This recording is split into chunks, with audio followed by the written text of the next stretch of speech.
this is my first, I guess, full video. I'm going to be replacing the injector pump and injectors and putting ARP head studs in my old 6.5 here. It's got the old 6.5 in it, good motor, not a powerhouse by any means, but they get good mileage. And recently, mine's like, I don't know, I think it's the injector pump screwing up and stuff. But so I bought a new injector pump, got new injectors from Diesel Care and Performance, and got ARP studs like I mentioned. And hopefully that fixes the problem. But let's see if I can get a better angle. There she is in all her glory. And so I'm sure some of you guys are wondering if I replaced the lift pump that pulls the fuel from the tank up to the injector pump. And yes, I did. I upgraded it with this Carter 4601 HP.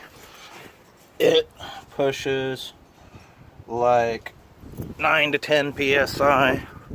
It's 100 gallons per hour flow rate. Way better than what these trucks came with. And that's one of the shortcomings that Chevy did with these pickups, is the lift pump for them are really insufficient for any type of diesel motor. And so yeah, so I did replace that, and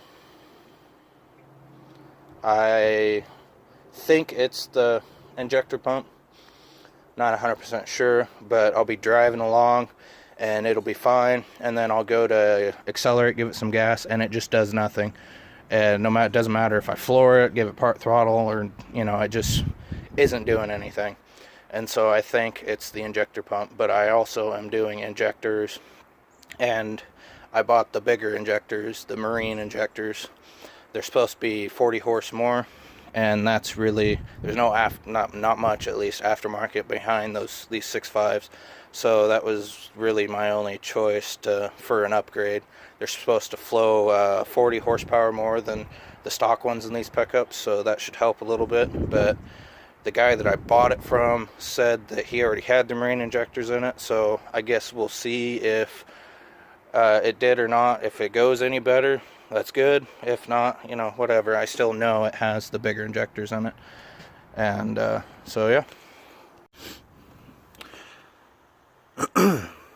Alright, well, injector pump's right here on the front. It's a DB2.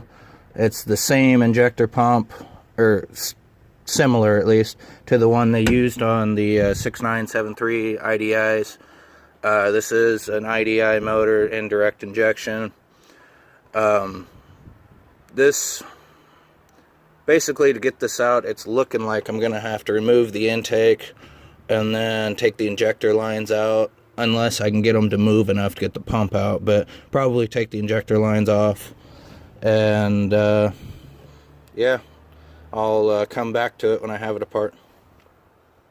Alright, we got the intake off, injector lines out. I even got the injectors out. And so on this, there's going to be 3 bolts, one there, and then there's one over there holding it to the front of the motor. But also, the gear on the inside has 3 bolts holding it, which you can get to by taking the oil fill out and turn the motor over to access each bolt. Be careful not to drop the bolts inside the motor, because then you'd have to take the whole front of the motor apart, and that's not what we're wanting to do. We're wanting just to replace this fucking pump.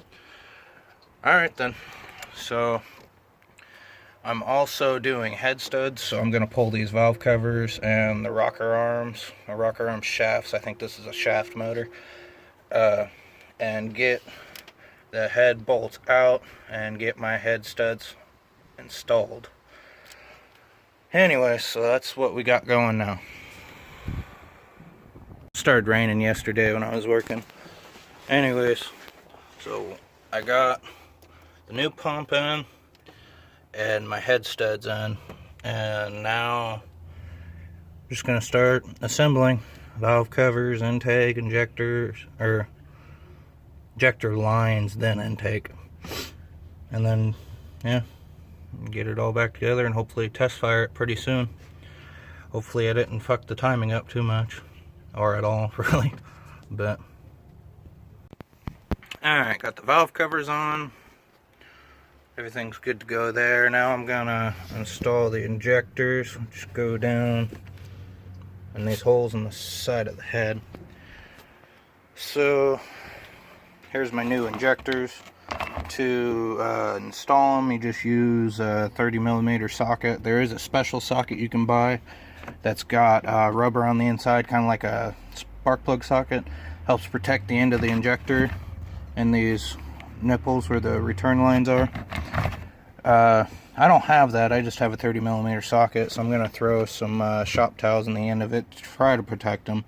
It should work fine. And then after that, injector lines, and then I'm gonna test fire it and hopefully it runs.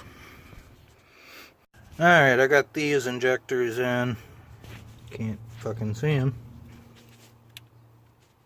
There it is.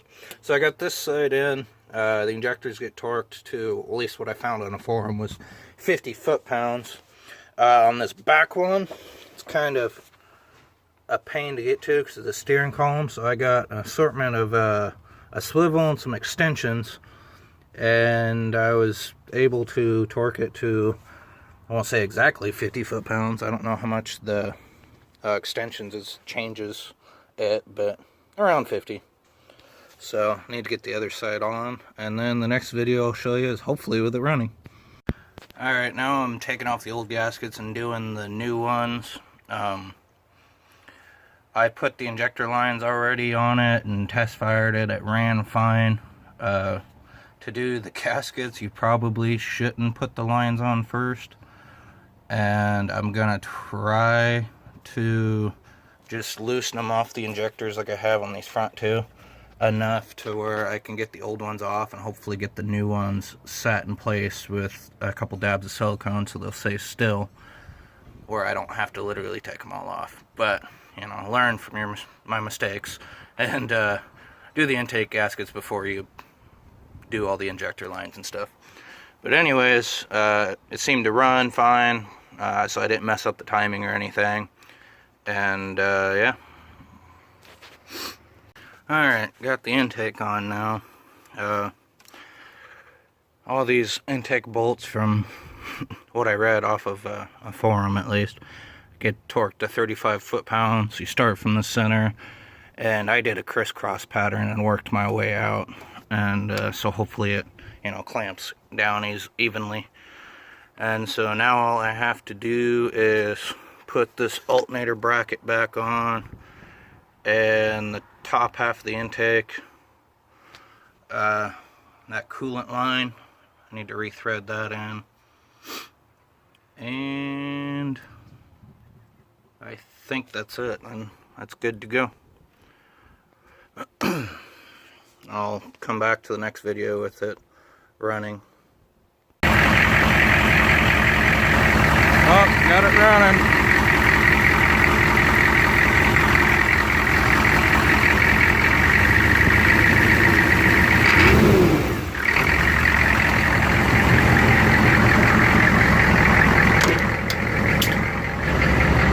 I got the pump turned all the way up.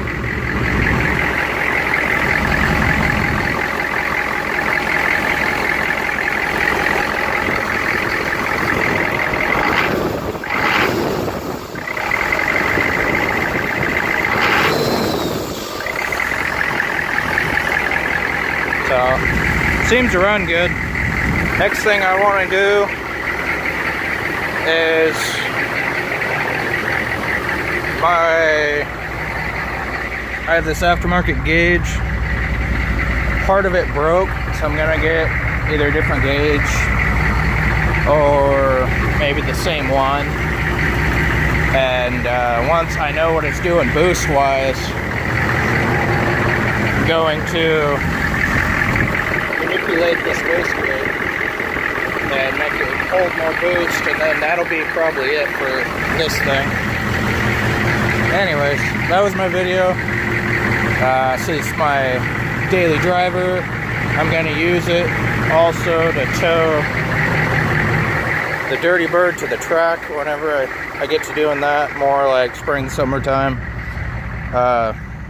Not fully decided I have a friend that may be able to get me an S10 for literally nothing, and I might just put the 400 some odd horse 350 out of this into that, and I got an 8.8 that I could put in it, rear end that is, that's got supposedly 410s and a posi.